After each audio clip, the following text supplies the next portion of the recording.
I never saw it coming. One moment, I was sitting at the dining table, scrolling through my phone after a long day at work, enjoying the background noise of my kids laughing in the living room. The next, Olivia, my wife of 12 years, stormed into the room with her phone clutched in her trembling hand, her face contorted with fury. "Who the hell is she?" she demanded, her voice shaking. I blinked at her, my brain scrambling to make sense of what was happening. "Who?" I asked, genuinely confused. "Don't play dumb with me, Adam," she shouted, shoving her phone in my face. I flinched back slightly before taking a closer look at the screen. My stomach dropped. There, in clear black and white text, was a message from an unknown Facebook account. The sender claimed to be a concerned woman who had come across my Tinder profile, complete with my name, my photos, and an entire history of messages exchanged with multiple women. Explicit messages. I let out a small laugh, more from disbelief than amusement. "This is ridiculous," I scoffed, shaking my head. "Olivia, you know I don't have Tinder." But she wasn't laughing. Instead, she turned on her heel, grabbed her own phone, and within seconds, I saw her typing furiously. My heart pounded as I watched her download the Tinder app right in front of me. "Go ahead and explain this," she spat, holding her screen up for me to see.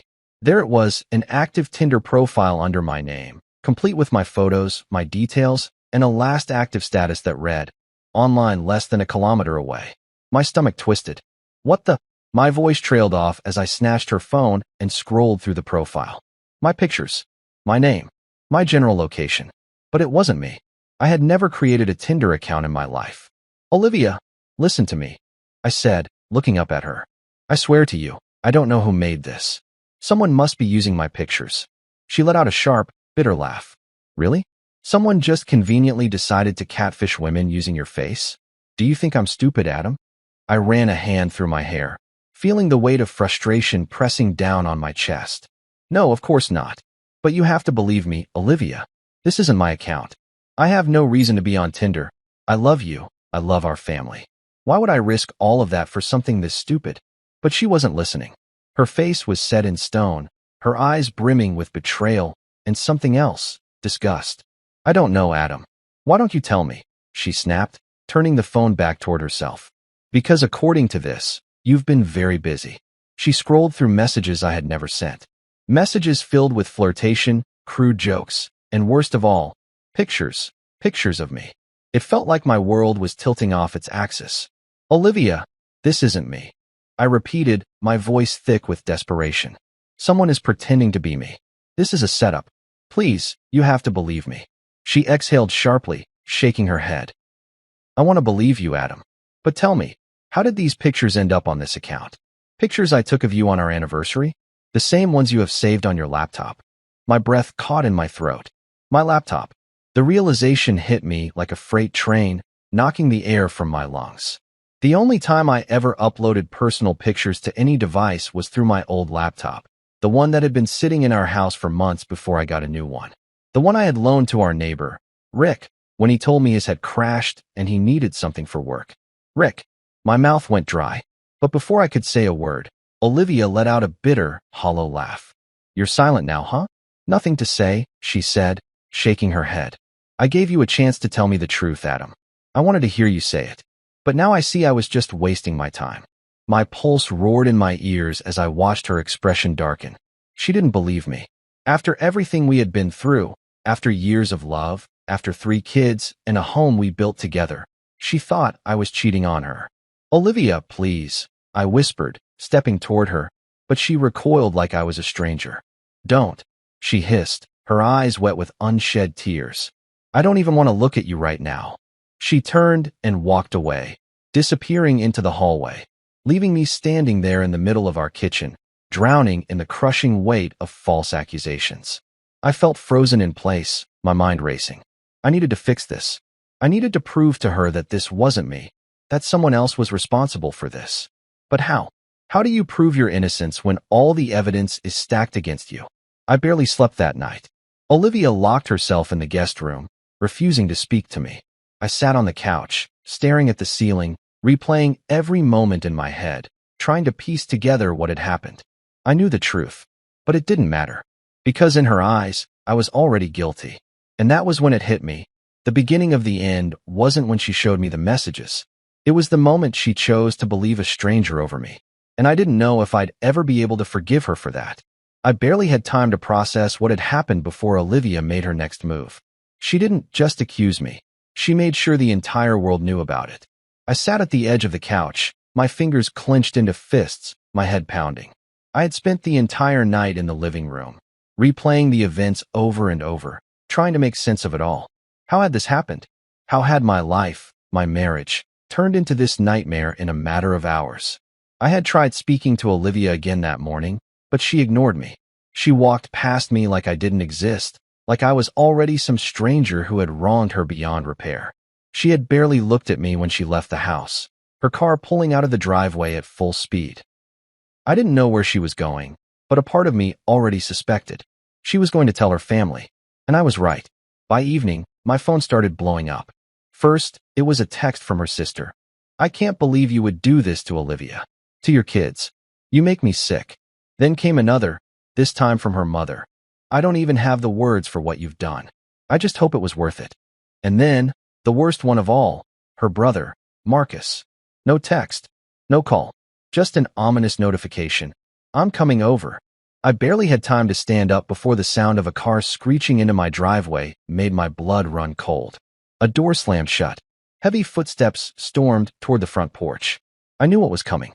The second I opened the door, I barely had time to get a word out before his fist connected with my jaw. The force sent me stumbling back, my vision flashing white for a second before the pain followed. A deep, burning ache spreading through my cheek and down my neck. "What the hell, Marcus?" I shouted, clutching my face. "You piece of shit," he spat, shoving me hard against the wall. "You think you can humiliate my sister and get away with it? You think you can sleep around and still walk into this house like nothing happened?" "I didn't cheat," I roared, shoving him back with all the force I had. "I don't know who made that Tinder account, but it wasn't me." Marcus scoffed, his fists clenching at his sides. His eyes burned with pure rage, like he had already decided that no matter what I said, I was guilty. "You expect me to believe that? After everything Olivia showed me?" He shook his head, his voice laced with disgust. "You don't deserve her. You don't deserve this family." Before I could respond, my father-in-law stepped into the house. I hadn't even realized he was outside. He walked in slowly, his face unreadable, but there was no warmth in his expression, just disappointment. "Pack your things," he said quietly. I frowned. "Excuse me." "You heard me." His voice was cold, emotionless. "The kids don't need to see this. Olivia doesn't need to see this. Leave." I blinked at him, stunned. This was my home. The place I had built with Olivia. The place where we had raised our kids, shared years of memories. And yet, here I was, being kicked out like some criminal. For my own safety? I let out a bitter laugh, looking between the two men who were supposed to be my family. "This is my house. My name is on the mortgage. I have just as much right to be here as Olivia." "Not tonight, you don't," my father-in-law said, his gaze hard. "If you don't leave now, the next time you hear a knock at the door, it'll be the police." I stared at him in disbelief. "You called the police on me?" Marcus smirked. "Let's just say, if you don't walk out of here on your own, they'll make sure you do." A lump formed in my throat as I realized the full weight of what was happening. I had already lost. It didn't matter that I was innocent. It didn't matter that there was no proof, no actual evidence that I had cheated. The accusation alone was enough to destroy me. I let out a slow breath, forcing myself to stay calm. Fine. If they wanted me out, I would go. But I wasn't leaving without a fight. Without a word, I walked past them, heading upstairs to pack a small bag. As I entered the bedroom, the room Olivia and I had shared for 12 years, I felt something break inside me. How had we ended up here? Just days ago, we were laughing, making dinner together, playing with the kids. And now, she had turned against me so easily. By the time I came back downstairs, a police car was already parked outside. The officer at the door gave me a neutral glance. "Sir, we were called about a potential domestic dispute. We're just here to ensure everything stays peaceful." I clenched my jaw, gripping my duffel bag tighter. "There's no dispute," I muttered. "I'm leaving." "Smart choice," Marcus sneered. I ignored him and stepped outside. The cold air hit me like a slap in the face. The neighborhood was quiet, except for the occasional flicker of curtains from the surrounding houses. They were watching. I was being humiliated in front of my own neighbors. I walked to my car, my legs feeling like lead. As I opened the door, I took one last glance at my house, the home I had worked so hard for, the home I was now being forced out of. Olivia stood at the window. She didn't look angry anymore. She looked broken. For a second, I thought she might come outside, that she might stop me, that she might say anything to make this right. But she didn't. She just stood there, watching, as I got into my car and drove away. And that was the moment I knew. I wasn't just leaving my house. I was leaving my entire life behind. The hotel room was suffocating. I sat on the edge of the stiff mattress, my duffel bag lying open beside me, half packed with whatever clothes I could shove into it before I left the house. My head throbbed from the punch Marcus had thrown at me, and my jaw still ached every time I moved it. But that pain was nothing compared to what was twisting inside me. I had lost my home. I had lost my wife. And worst of all, I could feel myself losing my children. I checked my phone again. No messages. Not from Olivia. Not from my kids. It had been 3 days since I was forced out of my own house. And in those 3 days, the story had spread like wildfire. Olivia had wasted no time in making sure everyone knew what kind of monster she thought I was. At first, it started with close family, her parents, her siblings. Then, it spread to mutual friends. And then, somehow, it made its way into my workplace. That morning, when I walked into the office, the whispers followed me like a shadow. I didn't need to hear their words to know what they were saying. I heard he cheated on Olivia. She caught him on Tinder. Disgusting. Can you believe it? 12 years of marriage, and he throws it all away. I sat at my desk, my hands clenched into fists as I tried to ignore the murmurs around me. But the worst came when my boss, the man I had worked under for nearly a decade, pulled me aside. I don't know what's going on in your personal life, he said, rubbing the bridge of his nose. But we can't have this kind of scandal affecting the company. Clients talk, Adam. Your reputation is tied to this firm, and right now, it's not looking good. I stared at him, the weight of his words pressing against my chest. You're punishing me for something I didn't even do, I said, my voice tight. He sighed, shaking his head. I'm not firing you. But if you can't fix this mess, you're going to lose more than just your marriage. You're going to lose your career, too. That was when I realized how deep the damage went. This wasn't just about Olivia believing I had cheated. This was about the way one accusation, a false accusation, could destroy everything I had built. And the worst part? She wasn't done. That evening, when I tried calling to speak to the kids, Olivia didn't answer. I tried again, and again, and again. Finally, after what felt like the 100th attempt, she picked up. What do you want, Adam? She said, her voice flat. My kids, I said, gripping the phone so tightly my fingers ached. I want to talk to my kids. She let out a humorless laugh. Now you care? I closed my eyes, forcing myself to stay calm. Olivia, don't do this. I am still their father. You know I would never do anything to hurt them. She was silent for a moment, and for the briefest second, I thought she might actually listen. But then she spoke. You're not seeing them this weekend. My stomach dropped. What? I don't think it's a good idea, she continued, her voice sharp. I don't want them around you right now. They're confused, Adam. They don't understand why their father, she paused, her voice dripping with venom, betrayed their mother. I sucked in a breath. Olivia, you can't do this. Legally, you can't keep them from me. I can, actually, she cut in. And unless you want to drag this through the courts, I suggest you back off. The line went dead. I sat there, the dial tone ringing in my ears, my pulse hammering in my skull. She was taking my children away from me. She was taking everything. I spent the next few weeks in a haze, bouncing between work, my hotel, and desperate attempts to reach my kids. Every call was ignored. Every message went unanswered. And then, just when I thought it couldn't get any worse, it did. One morning, as I was sipping on cheap coffee in the hotel lobby, my phone buzzed with a notification. A message from an old friend. I clicked on it, my stomach twisting into knots as I read the words. Dude, have you seen Olivia's post? My blood turned to ice. I quickly opened Facebook, scrolling until I saw it. There, plastered on her page for the entire world to see, was a long post detailing her heartbreak, her betrayal, her strength in the face of my so-called infidelity.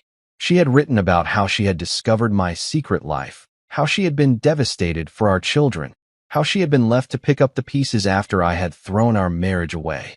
And then, the worst part, the comments. Stay strong, Olivia. You deserve better than that pig. I always knew there was something off about him. How could he do this to you? To his own family? What a disgrace. I scrolled through them, my hands shaking. My own friends had commented, some of them offering sympathy, some of them outright condemning me. Not one person had asked for my side. Not one person had doubted her story. My breathing became shallow as the reality of it all hit me like a sledgehammer. I was being erased, not just as Olivia's husband, but as a father, as a friend, as a respected man. I wasn't just losing my marriage. I was losing everything. That night, as I lay on the stiff hotel bed, staring at the ceiling, I felt something inside me harden. I had begged Olivia to listen. I had tried to reason with her. I had spent weeks hoping that somehow she would realize the truth, that she would see what she had done. But that hope was gone now. She had made her choice. She had buried me alive. And now, I had no choice but to leave it all behind. I picked up my phone, my fingers shaking slightly as I typed out the message to my boss. I'm resigning. I'll be leaving for Sydney by the end of the month. I was done fighting for a life that had already been ripped away from me. The only thing left to do was walk away from the wreckage. Leaving was easier than I expected. Maybe because there wasn't anything left to fight for. The day I boarded my flight to Sydney, I didn't tell anyone. No farewell messages. No goodbyes. Just me, my suitcase, and a one-way ticket out of the life that had been ripped apart.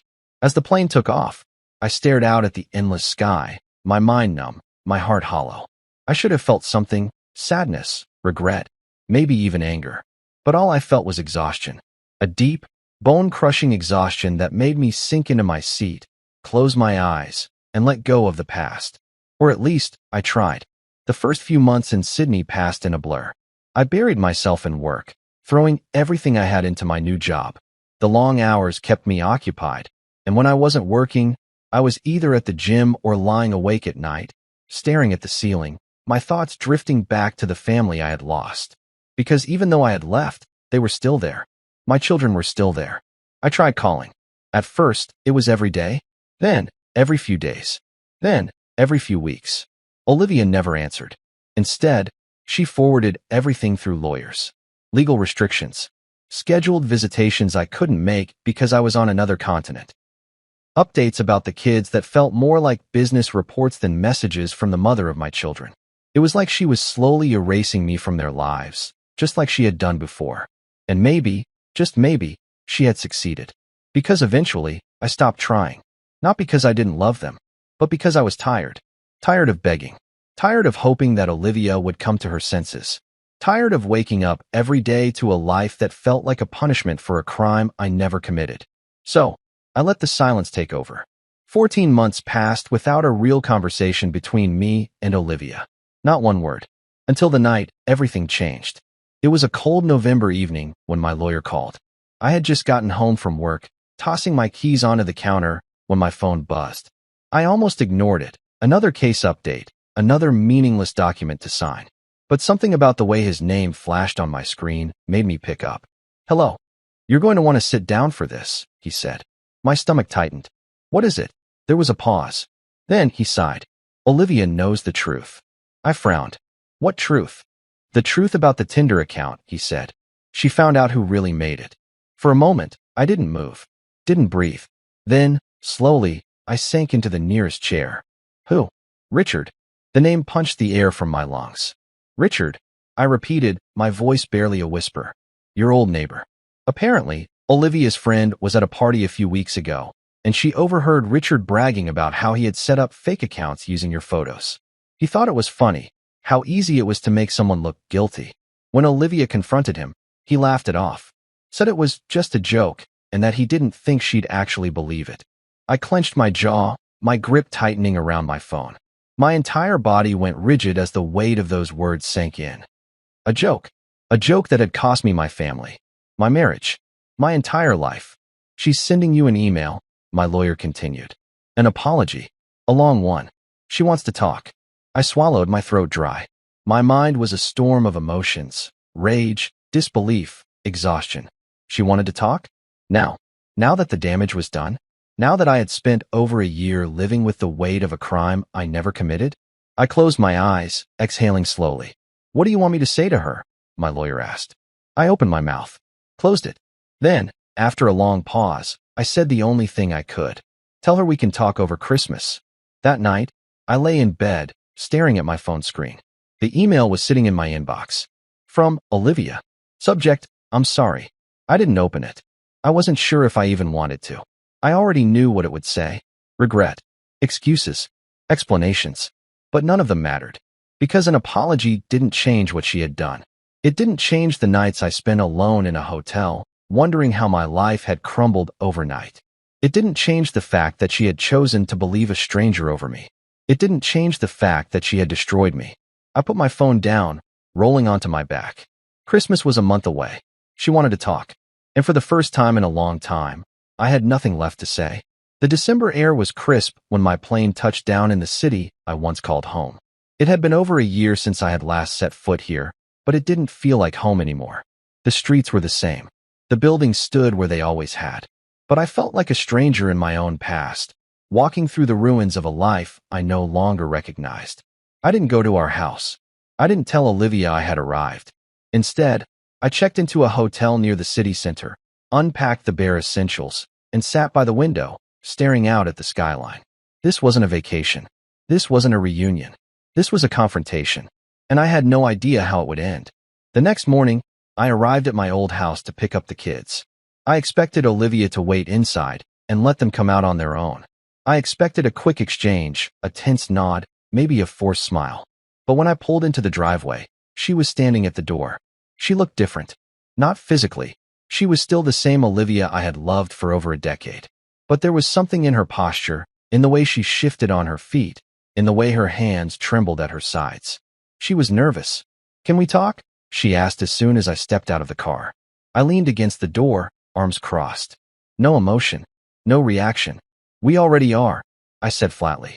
She exhaled, rubbing her arms as if the cold was getting to her, though I knew it wasn't the weather making her uncomfortable. "Inside?" she asked hesitantly. I hesitated.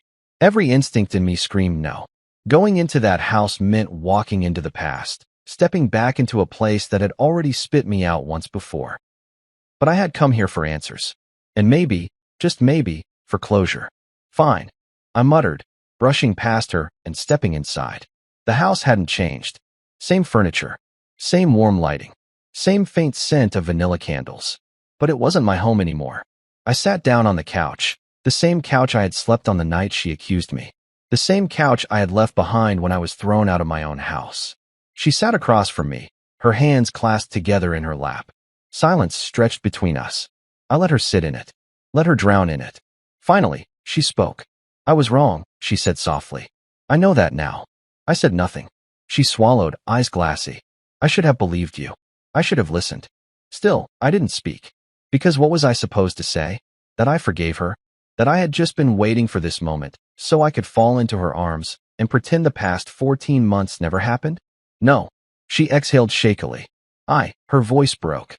"I ruined everything, didn't I?" I leaned forward, resting my elbows on my knees, my gaze unwavering. "You didn't just ruin our marriage, Olivia," I said quietly. "You ruined me." A tear slipped down her cheek. "I know." I let out a bitter chuckle, shaking my head. "No, you don't know. You don't know what it was like to be abandoned by everyone you thought cared about you. You don't know what it was like to wake up every morning, knowing your own children thought you were a liar. You don't know what it was like to sit in a hotel room, staring at the ceiling, wondering how the hell your life got destroyed overnight." Her face crumpled. "Adam, you had one job." I cut in, my voice hard. "One job, Olivia. To believe in me. And you didn't." She covered her mouth, her shoulders shaking. But I didn't comfort her. I didn't reach out. Because this wasn't about her tears. This was about mine. The ones I had shed in silence. The ones I had buried beneath anger and exhaustion. The ones I had cried alone while she lived her life, convinced that I had betrayed her. "Do you know what the worst part is?" I asked, my voice quiet. She looked at me, eyes red, waiting. "It wasn't just you," I said. "It was your family, your brother, your friends. They all judged me without a second thought. They all turned their backs on me." I let out a hollow laugh. "And now? What, Olivia? Now I'm just supposed to come back? To pretend none of that happened?" She wiped at her face, her breath uneven. "I don't expect you to forgive me," she whispered. "Good," I said bluntly. "Because I don't." She flinched. But I do expect you to fix it, I continued. Every lie you spread, every person you told, you're going to undo it. Every single piece of damage you caused, Olivia, you're going to own up to it. She nodded quickly, as if she had already thought of this. I will, she promised. I've already started. I reached out to your old boss. I told him the truth. I talked to some of our mutual friends, and I even made a public post, explaining everything. I studied her, trying to see if this was another performance, another act of desperation. But she looked sincere. Desperate, yes, but not for herself. For me. For us. I leaned back, rubbing a hand over my face. Why now, Olivia? I asked tiredly. Why only now, when it's too late? She swallowed. Because I thought I was right, she admitted. I thought I was protecting myself. The kids. I was hurt, and I let my emotions blind me. And then, when I realized the truth, I was so ashamed of what I'd done that I didn't know how to face you.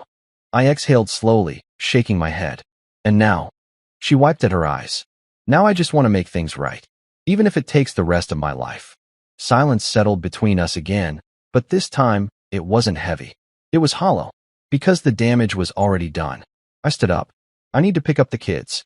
She nodded, standing as well. Can we talk later? I met her gaze. We'll see. She looked like she wanted to say something else, but she held back. Instead, she stepped aside, letting me walk to the door. As I stepped out into the cold December air, I took a deep breath. I had faced the woman who destroyed me.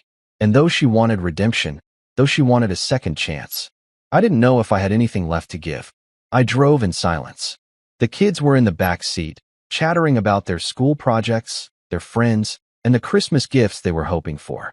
It felt surreal, like stepping into a life that should have been mine, but wasn't. For over a year, I had been nothing more than a voice on the other end of a call that Olivia rarely allowed, a distant figure in their lives. And now, sitting here with them, it felt both comforting and painfully unfamiliar. Dad, I glanced in the rearview mirror. My eldest, Lucas, was watching me carefully. He was 12 now, and in that short span of time, he had changed. His face had matured slightly, his voice had deepened, and there was something in his eyes that hadn't been there before, hesitation. Yeah, bud, I said, forcing a smile. He bit his lip. Are you staying this time? I tightened my grip on the steering wheel, my jaw clenching. I hated that he had to ask. Hated that Olivia's actions had forced him to question whether his own father was temporary. Before I could answer, my youngest, Ava, piped up. Mom said you left because you had to work really far away, she said, swinging her legs. But you can work here, right? So you don't have to go back. I felt a sharp pang in my chest. I had never left them by choice. But to them, I had just been gone. I swallowed hard. I don't know yet, I admitted. But I'm here now. That's what matters, right? Lucas didn't look convinced. But Ava, bless her innocence, nodded enthusiastically. Right, she chirped. Can we get ice cream before we go to Grandma's? I chuckled softly. Sure, kiddo. Ice cream it is. For a moment, everything felt normal. For a moment, I could pretend that I was just a father spending time with his kids. For a moment, I could forget. When I dropped them off at Olivia's house later that evening, I didn't plan to go inside. I had already had my conversation with her. There was nothing left to say. But as soon as the kids ran inside, Olivia stepped onto the porch, her arms crossed. We need to talk, she said. I exhaled, rubbing the back of my neck. Olivia, not about us, she interrupted. About my family. That caught my attention. I frowned. What about them? She hesitated. They don't think they did anything wrong. I let out a humorless laugh. Of course they don't. She flinched, but I didn't care. Her family had ruined me just as much as she had. Her brother, Marcus, the man who had humiliated me in my own home, had never reached out. Her father, the man who had ordered me out of my own house, had never apologized.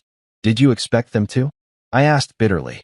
Or did you just think everything would magically be okay once you realized the truth? She sighed. I told them what Richard did. I told them you weren't guilty. And do you know what my father said? I crossed my arms, waiting. He said, well, if it wasn't Tinder, it would have been something else. My blood ran cold. Excuse me. She looked away, shame coloring her expression. He thinks you would have cheated eventually. That men always do. I clenched my jaw so hard it ached. Marcus? I asked. She hesitated before shaking her head. He still thinks hitting you is justified. He says he was protecting his sister. A sharp, bitter laugh escaped my throat. Protecting you from what, Olivia? From your own paranoia? She winced, but didn't argue. Because she knew I was right. I took a slow breath, forcing myself to stay calm. So what are you telling me? I asked. That your family still hates me? That they don't care that they ruined my life? She hesitated. I just don't want things to be ugly forever. I stared at her in disbelief. Olivia, I said slowly, I lost everything because of you. Because of them. And now you're telling me you want me to just pretend it never happened? She shook her head quickly. No, she swallowed. I don't know what I want. I just know that I don't want our kids to grow up seeing us like this. Seeing my family and their father at war. I dragged a hand down my face. She was right about one thing. The kids didn't deserve this. But I didn't deserve what had been done to me, either. I exhaled sharply. I'll never forgive them, I said. I'll never sit in the same room as Marcus. I'll never shake your father's hand. And I will never, never forget what they did to me. Her lips parted, as if she wanted to protest. But there was nothing left to say. You wanted the damage undone? I continued. You wanted to fix what you broke? Start with them. I turned toward my car. She called after me. So that's it. You're just walking away. I paused, looking back at her. I already walked away once, Olivia, I said. And you let me. She didn't have a response. I got into my car and drove off without looking back. Back at my hotel, I sat in the dimly lit room, staring at my phone. For the first time in months, I didn't feel anger. I didn't feel betrayal. I just felt tired. Her apology didn't fix what had been broken. Her family's refusal to acknowledge their mistakes only made it worse. And me? I had spent so much time fighting to be heard, fighting to prove my innocence, fighting to be in my children's lives. But now, I was done fighting. I grabbed my phone and typed out a message to my lawyer. File the divorce papers. And for the first time in over a year, I felt like I could breathe. The divorce papers were sent the next morning. I didn't wait. I didn't hesitate. The moment I woke up, I made the call to my lawyer, instructing him to proceed with the legal filings. There was no room for negotiation, no lingering doubts. Olivia had already shattered every ounce of trust one had once placed in her, and I refused to let myself entertain the fantasy that things could ever go back to the way they were. By midday, I received a confirmation email. The paperwork had been sent to Olivia. Now, all I had to do was wait. That evening, I sat in my hotel room, sipping on a glass of whiskey, staring blankly at the muted television. Some crime drama played in the background, but I wasn't paying attention. My mind was too preoccupied with what I had done. It wasn't regret. It wasn't sadness. It was relief. For the first time since the accusations had been thrown at me, since I had been forced out of my own home, I felt like I had taken control of my life again. I was no longer at Olivia's mercy, no longer begging for scraps of my own dignity. And then, the knock came. It was sharp, urgent. I already knew who it was before I even opened the door. When I pulled it open, Olivia stood there, clutching a folder, the divorce papers, against her chest, her eyes red and swollen. You can't be serious, she whispered. I sighed, running a hand through my hair. Olivia, you're really doing this? She interrupted, stepping forward into the room without waiting for an invitation. You're actually divorcing me? I shut the door behind her, keeping my face unreadable. I already told you. I can't go back to how things were. She shook her head, disbelief etched across her features. Adam, please. I know I made a mistake. I know I hurt you. But divorce? This is our family. This is our life. You're just throwing it all away. I let out a bitter laugh. I'm not the one who threw it away, Olivia. You did. The moment you chose to believe a stranger over me. The moment you let your family humiliate me. The moment you made sure everyone in my life turned against me. You threw everything away. Tears welled in her eyes. I was wrong, she whispered. I was so wrong. And I'm sorry. But can't we fix this? Can't we at least try? I exhaled slowly, rubbing my temples. Olivia, what exactly do you expect me to do? Just forget everything? Pretend the last year of my life didn't happen? She swallowed. No, I don't expect you to forget. But I do expect you to remember everything we had before this. We were happy, Adam. We had a good marriage. We built a life together. We did, I admitted. And then you destroyed it. She let out a choked sob, gripping the papers tightly in her hands. You don't have to do this. We can go to counseling. We can take it slow. I'll do anything. Anything, Adam. Just don't end this. Her desperation was evident. A year ago, hearing those words from her might have meant something to me. A year ago, I might have clung to that hope. But not anymore. I don't love you anymore, Olivia. The words left my lips before I could stop them, but once they were out, I felt lighter. She froze, her lips parting slightly. You don't mean that. I met her gaze, unwavering. I do. Silence stretched between us. Then, slowly, she sank onto the bed, dropping the papers onto her lap, her fingers trembling as she held onto them. Is there nothing I can do? She whispered.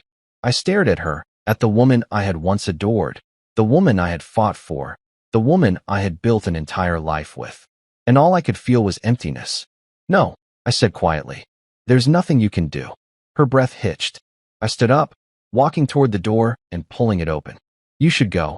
She wiped at her cheeks, staring down at the papers. I don't want to sign this. That's your choice, I said. But the marriage is over, Olivia. Whether you sign it or not, I'm done. She stood up, clutching the folder to her chest. For a moment, it looked like she wanted to say something else. But she didn't. Instead, she walked past me, pausing only briefly at the door before stepping out into the dimly lit hallway. I shut the door behind her, locking it. Then, I let out a long, slow breath. It was over. And for the first time in a long time, I didn't feel broken. I felt free. The next morning, I woke up feeling lighter than I had in months.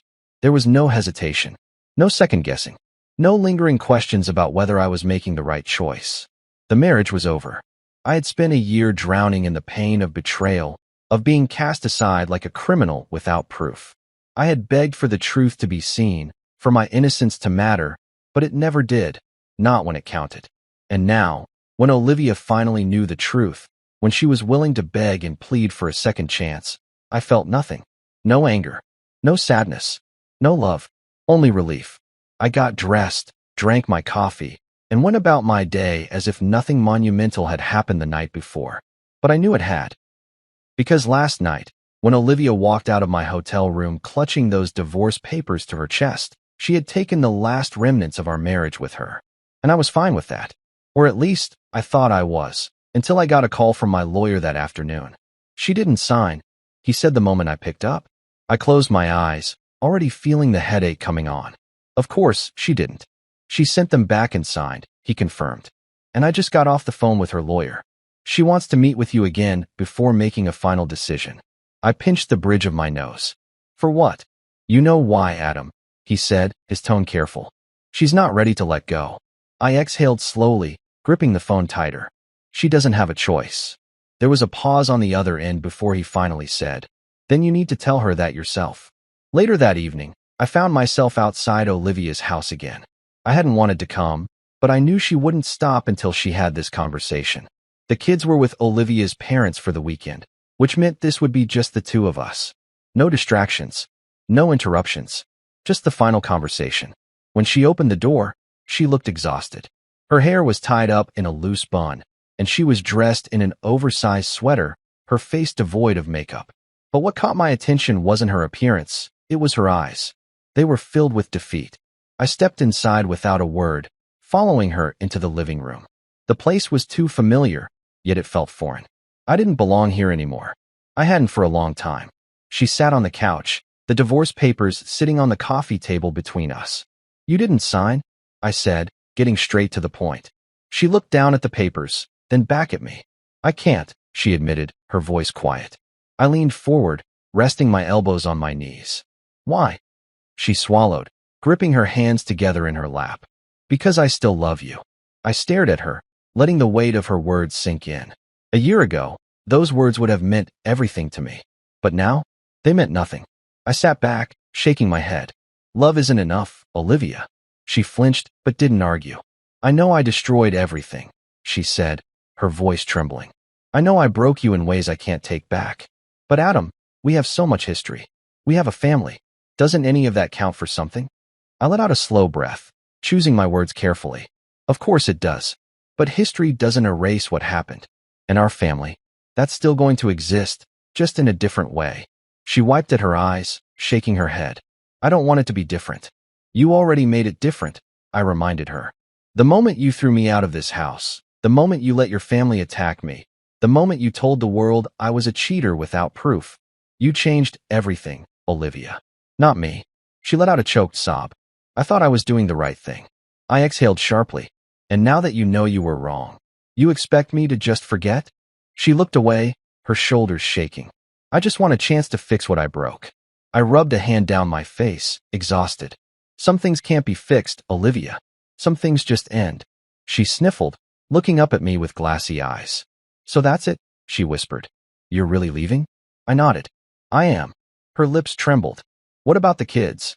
I leaned forward. I will always be their father. I will always love them. And I will fight for them if I have to. But you and me? I gestured between us. We're done. A tear slipped down her cheek. And you don't feel anything? I hesitated. Did I? Maybe a little sadness. Maybe a small part of me mourned the life we had built, the family we had created. But beyond that, no, not the way she wanted me to. Not the way I should have. So instead of answering, I reached for the divorce papers, grabbed a pen, and flipped to the last page. Then, in one swift motion, I signed my name at the bottom. When I looked back at her, she was watching me, her expression unreadable. I slid the papers toward her. Now it's your turn. She stared at them, her breathing uneven. For a moment, I thought she might refuse again. But then, after what felt like an eternity, she picked up the pen. Her hand trembled as she pressed it to the paper. And then, she signed. It was done. I stood up, slipping my hands into my pockets. I'll have my lawyer file the final paperwork. She nodded numbly. Okay. I took a slow breath. Take care, Olivia. She looked up at me, her eyes full of sorrow, regret, and something else. Acceptance. You too, she whispered. I turned and walked toward the door. No long goodbyes. No final words. Just an ending. And as I stepped outside, the cold air hitting my face, I realized something. I wasn't walking away in anger. I wasn't walking away broken. I was simply walking away. And for the first time in a long time, I was finally free. The moment I stepped out of Olivia's house, I felt the weight of the past 14 months lift off my shoulders. It was over. No more arguments. No more desperate pleas. No more waiting for something to change that never would. I climbed into my car, gripping the steering wheel as I stared ahead at the dark, empty street. My breath was steady, my pulse even, yet my mind replayed the moment she signed the papers. The look in her eyes. The silent admission that this was truly the end. I expected to feel something, regret, relief, maybe even sadness. But all I felt was peace. For the first time in over a year, I was no longer stuck in limbo, waiting for someone else to decide my fate. I had taken control. I had walked away on my terms. I exhaled slowly, then turned the key in the ignition. Time to go. Instead of heading back to my hotel, I found myself driving without direction. The city was quiet this late at night, the streets illuminated by dim streetlights casting long shadows against the pavement. It was familiar, yet distant, like I had once belonged here, but no longer did. Without thinking, I ended up at a small park on the edge of town. It used to be a place where I brought the kids when they were younger, where Olivia and I once sat on a bench, watching them play, sipping coffee while talking about the future. A future that no longer existed. I parked the car, leaning back against the seat, staring out at the empty playground. The past year had been hell. I had been humiliated, cast aside, forced to rebuild my life from scratch while my reputation crumbled. I had fought to prove my innocence, only to realize that it didn't matter. The damage had already been done. And the worst part? It had all been avoidable. If Olivia had just believed me. If she had taken a second to think before assuming the worst. If she had chosen to trust me instead of blindly siding with strangers, with her family, with everyone but me. I clenched my jaw, gripping the steering wheel tighter. I had spent so long blaming myself, wondering if I could have done something differently, if I had failed in some way that justified what had happened to me. But now, sitting here, watching the cold wind rustle through the trees, I knew the truth. It wasn't my fault. It was never my fault. And I refused to carry the weight of her mistakes anymore. The next morning, I packed my bags. Sydney had always been the escape plan, but now it was my reality. I had no reason to stay here. Nothing tied me down anymore. Not Olivia, not the house we once shared, not the people who had abandoned me without hesitation. All that remained were my kids. And I refused to let Olivia dictate how much of a father I could be. I sat at the hotel desk, typing out an email to my lawyer. Proceed with the custody arrangement. I won't accept anything less than shared custody. I want legal rights to my kids, not just visitation. I was done being at Olivia's mercy, done letting her control the narrative, done playing the villain in a story I never wrote. As I hit send, my phone buzzed. Olivia. I stared at the screen for a long moment before finally answering. Hello. There was silence on the other end. Then, a shaky breath. You're really leaving, aren't you? I leaned back in my chair, staring at my suitcase. Yeah, Olivia. I am. Another pause. So that's it. I exhaled slowly. What else is there left to say? She sniffled. I don't know how to let go. I closed my eyes. You don't have a choice. She let out a small, broken laugh. I know. I just thought, maybe one day, we could fix things. I didn't respond. Because there was nothing left to fix. She had made sure of that. I'll make sure the kids can call you whenever they want, she said after a moment. I nodded, though she couldn't see it. Good. She hesitated again. Do you think you'll ever come back? I opened my eyes, staring at the city skyline through the window. I don't know, I admitted. Maybe, but not for you. Her breath hitched, but she didn't argue. She already knew the truth. I had moved on. And this time, I wasn't looking back. The airport was crowded, filled with the constant hum of voices, rolling suitcases, and the occasional announcement over the speakers. But despite the chaos, I felt calm. I moved through security, my bag slung over my shoulder, my mind clearer than it had been in over a year. My flight to Sydney was set to board in 30 minutes, and for the first time in a long time, I wasn't leaving because I was running away. I was leaving because I was choosing myself. I grabbed a coffee from one of the kiosks and found a seat near the large windows overlooking the runway. As I sat there, watching the planes take off into the gray December sky, my phone buzzed. I hesitated before pulling it out. A message from Olivia. For a moment, I considered ignoring it. But curiosity got the better of me. I tapped the screen and read her words. The kids already miss you. Ava asked if we could visit you in Sydney sometime. I told her we'll see. I don't want to take them away from you, Adam. I won't stand in the way anymore. I exhaled, running a hand through my hair. For months, every interaction with Olivia had been a battle. A fight for control, for truth, for justice. But this was the first time she wasn't trying to argue. The first time she wasn't trying to keep me away. I typed out a response. I'll always be their father, Olivia, no matter where I live. She read it almost instantly. 3 dots appeared as she typed a reply. I know. I just wanted you to hear it from me. I'm sorry for everything. I stared at the message for a long time. A year ago, those words would have meant everything to me. Now, they were just words. I didn't hate her. I didn't love her. I simply didn't care anymore.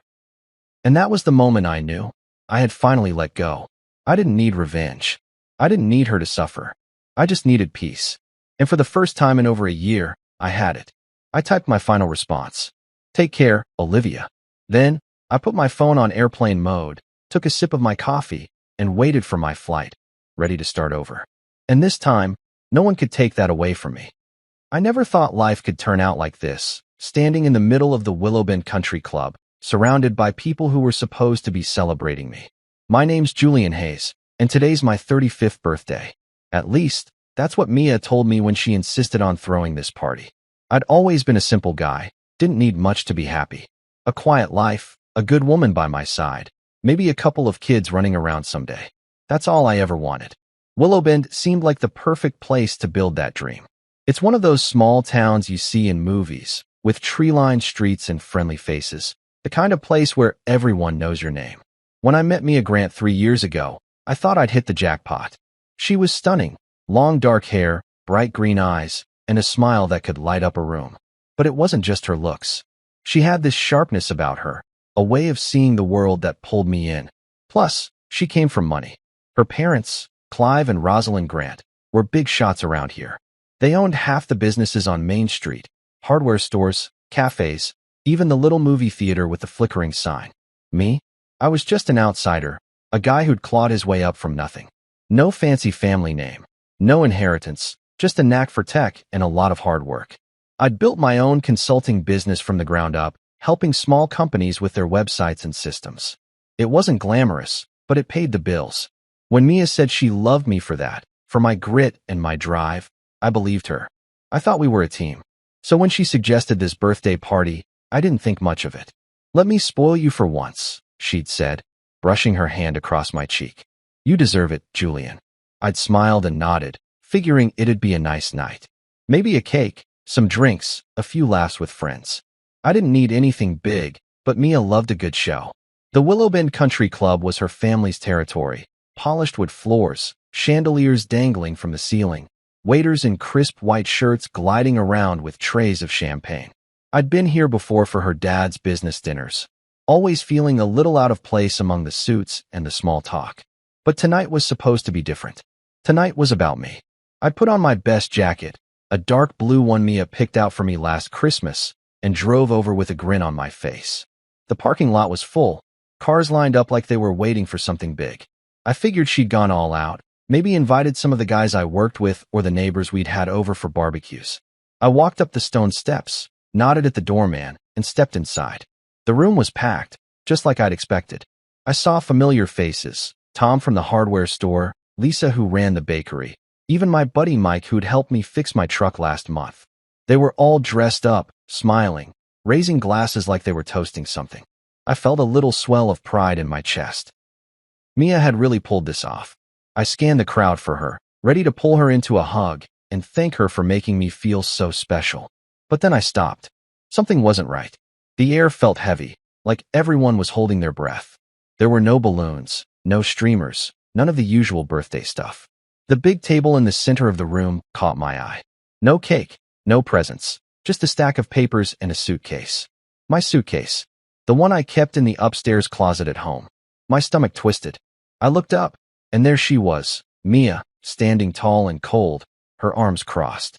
Next to her was some guy I didn't recognize, slick-looking with a suit that probably cost more than my car. Her parents were there too, Clive with his stern jaw and Rosalind with her pinched lips, staring at me like I was dirt on their shoes. The crowd went quiet. I felt every eye in the room on me, boring into my skin. "Happy birthday, Julian," Mia said, her voice flat as a board. Or maybe I should say goodbye. My heart started pounding, but my mind raced faster. What the hell was going on? I took a step forward, my hands clenching at my sides. This wasn't a party. This was a setup, and I wasn't about to let it end the way they wanted. I'd spent years building a life here, pouring everything I had into this marriage, this town. Mia knew that. She knew how much I'd given up to be with her, how I'd turned down job offers in the city because she wanted to stay close to her family. I'd trusted her, loved her, and now she was standing there like I was nothing, like I'd been some kind of hired help she could toss out when she was done. The guy next to her shifted, putting a hand on her shoulder, and I felt a hot spike of anger shoot through me. Who was he? What had she been doing behind my back? I glanced at the suitcase again, my clothes probably stuffed inside like garbage. The papers on the table, divorce papers, maybe? Or something worse. Clive stepped forward, his voice booming across the room. "It's time for you to go, Hayes. You've overstayed your welcome." The crowd murmured, some looking away, others leaning in like they were watching a damn soap opera. I could feel the heat rising in my face, the humiliation they wanted me to drown in. But I wasn't going to give them that. I straightened up, met Mia's eyes, and forced a smile. "A farewell party, huh?" I said, loud enough for everyone to hear. "Well, let's make it one they'll never forget." My hand slipped into my pocket, brushing against my phone. They thought they had me cornered. They thought I'd just slink away. But I learned a thing or two about survival. And I wasn't leaving without a fight. I stood there in the middle of the Willowbend Country Club, my heart hammering in my chest like it was trying to break free. The air felt thick, suffocating, as every pair of eyes locked onto me. Mia's words still echoed in my head. "Your job is done. Leave now." Cold and sharp, like she'd rehearsed them. The giant red banner overhead screamed, "Farewell Party," in bold letters, mocking me. No balloons, no birthday cake, just a table with my suitcase and a stack of papers that I knew spelled trouble. My suitcase, packed and ready, like they'd planned this down to the minute. And Mia, standing there with that stranger, his hand resting on her arm like he owned her. Her family flanked her, Clive with his smug grin, Rosalind with her icy stare, and a dozen other faces I recognized from town, all part of this twisted show. I could feel the weight of their judgment, their expectation that I'd crumble, grab my bag, and slink out the door like a whipped dog. My hand stayed steady, though. even as my mind raced. I wasn't going to give them the satisfaction. Not tonight. Not ever. The room was dead silent, waiting for me to react. I could see Mike in the corner, shifting uncomfortably, probably wondering why he'd even shown up. Lisa from the bakery had her hand over her mouth, like she couldn't believe what she was seeing. These were people I'd lived with, worked with, laughed with, and now they were here to watch me get tossed out like yesterday's trash. I looked at Mia again, searching her face for something, anything, that might explain this. We'd been married for 2 years. 2 years of building a home, sharing a bed, talking about our future. She'd always said she loved how I wasn't like her family, how I wasn't obsessed with money or status. Was that all a lie? Her green eyes met mine, but there was nothing there. No guilt, no softness, just a wall. The guy next to her smirked, adjusting his tie like he was bored. Who was he? Some rich buddy of her dad's? A lover? The thought made my stomach churn, but I pushed it down. I wasn't going to let them see me crack. Clive cleared his throat, stepping closer, his voice cutting through the quiet. You heard her, Julian. Time to go. Don't make this harder than it needs to be. Harder for who? For them? I almost laughed. They'd turned my birthday into a public execution, and he had the nerve to act like I was the inconvenience. I glanced at the suitcase again. It was the old brown one I'd brought when I moved in with Mia, the one she'd teased me about, because it was scratched and worn. Seeing it there, packed up and waiting, hit me harder than her words. They'd gone into our house, my house, and rifled through my stuff while I was out, clueless, thinking I was headed to a party. How long had they been planning this? Days? Weeks? I thought about the last few months, her late nights, her excuses, the way she'd stopped touching me. It all clicked, but I wasn't ready to process it yet. Not here, not in front of them. I took a slow breath, feeling the anger bubble up, hot and steady. My fingers flexed at my sides, itching to do something, anything, to wipe that smug look off Clive's face. But I wasn't a fighter, not with my fists. I'd always been the guy who thought things through, who found a way to turn the tables. And right now, they thought they had me beat. They thought I'd just bow my head and walk away.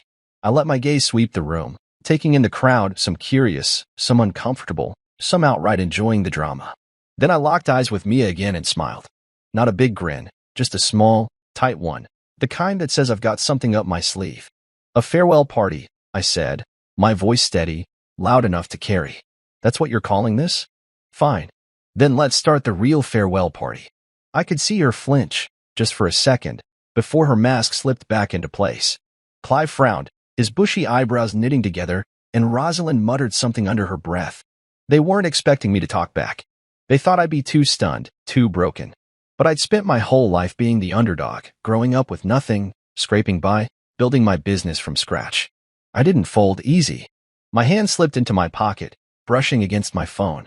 I'd always been good with tech, better than most people knew. It was how I'd made my living, how I'd caught Mia's eye in the first place when I fixed her dad's company website years ago. And lately, I'd been using it for something else, something they didn't know about. I'd been watching, listening, collecting. Not because I wanted to, but because I had to. Because I'd felt her pulling away, and I wasn't dumb enough to ignore it. Then let's start the real farewell party, I repeated, softer this time, almost to myself.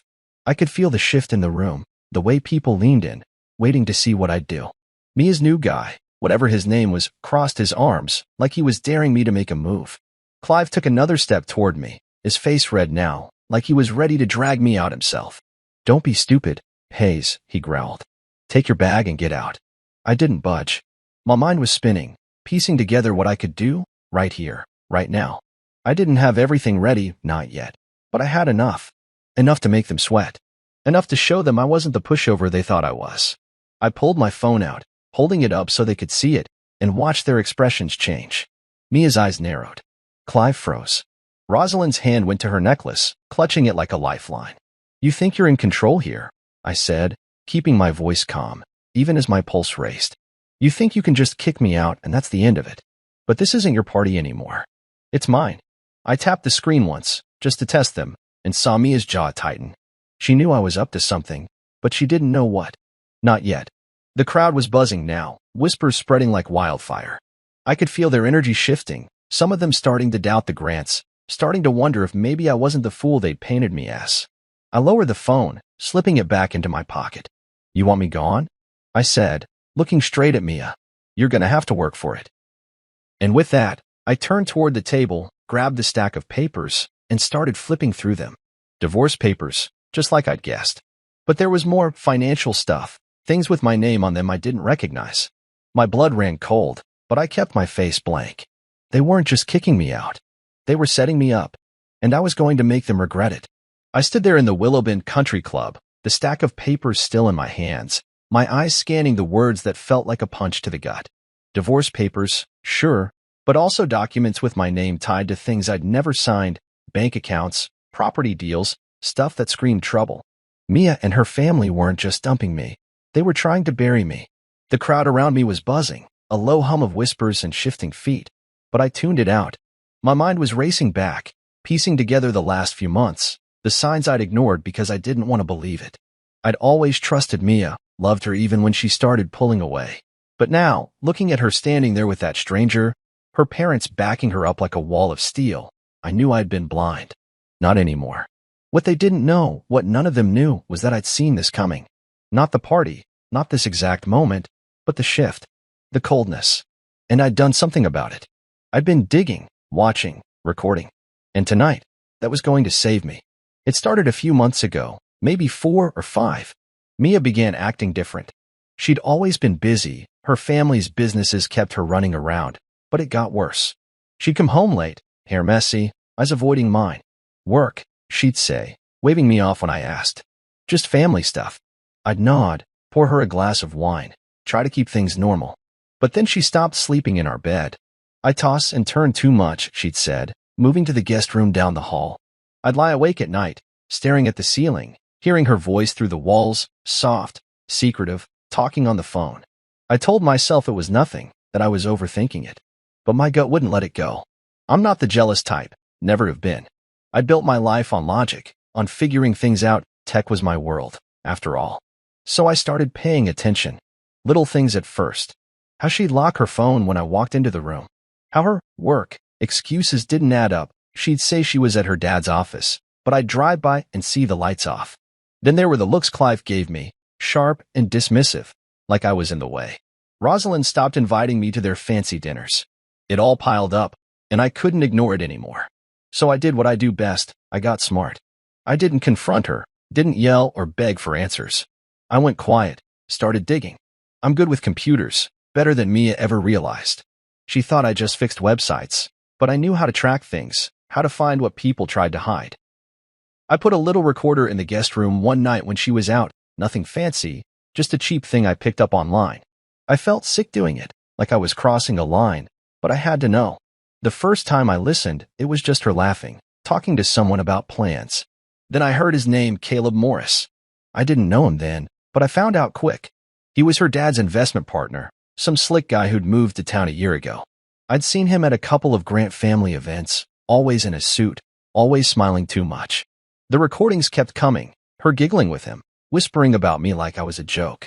Julian's so clueless, she'd said once. He'll never see it coming. My hand shook when I heard that, but I kept going. I hacked into her email, not proud of it, but I did. Found messages between her and Caleb, flirty at first, then worse. Meetings at hotels. Pictures.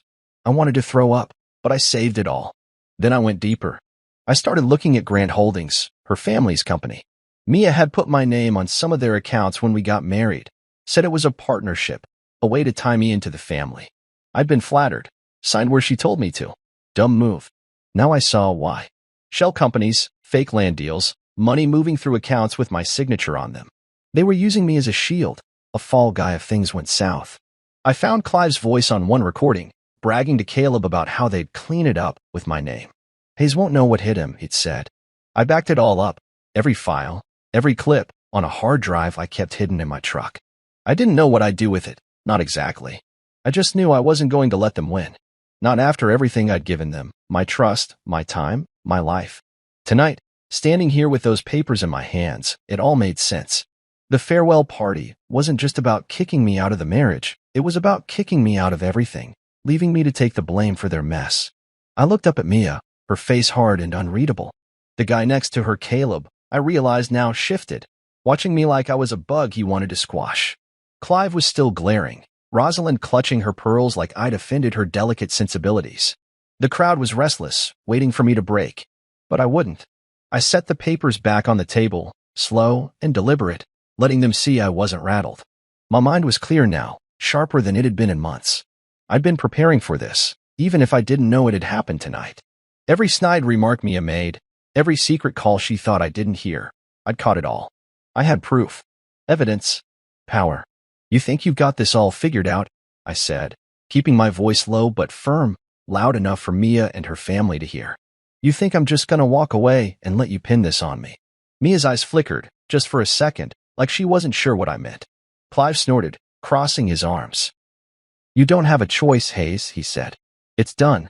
I smiled again, that same tight smile from before. That's where you're wrong, I said. I've been ready for this. For months.